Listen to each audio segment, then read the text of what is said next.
Chers frères et sœurs, aujourd'hui nous célébrons le deuxième dimanche de Carême, un temps de préparation et de méditation profonde.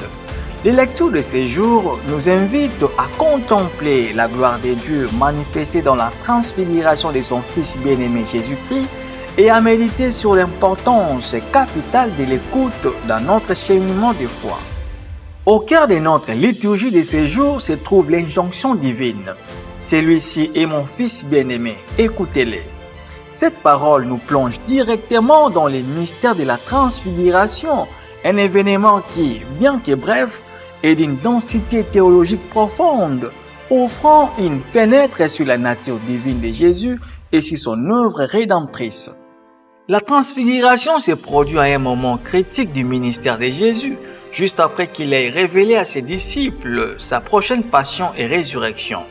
Sur la montagne, la gloire de Jésus est révélée, non seulement pour fortifier la foi des disciples face aux épreuves à venir, mais aussi pour nous enseigner l'importance de reconnaître en Jésus le visage de Dieu.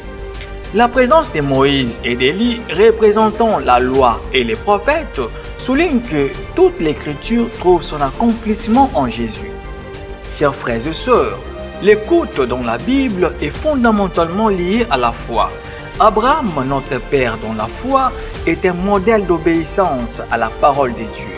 Sa volonté d'écouter et d'obéir, même lorsque cela semblait défier toute raison, nous montre que la foi véritable implique une confiance totale en Dieu.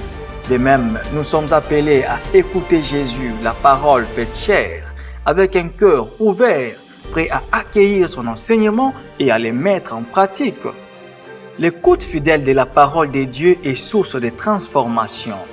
La transfiguration de Jésus n'est pas seulement une manifestation de sa divinité, mais aussi une invitation pour nous à être transformés par la grâce. En ces temps de carême, nous sommes invités à une conversion profonde, à laisser la parole de Dieu nous purifier et nous renouveler, afin que, comme les disciples, nous puissions voir la gloire de Dieu avec des yeux nouveaux. L'obéissance d'Abraham et la recommandation d'écouter Jésus soulignent que la foi véritable se manifeste par l'action.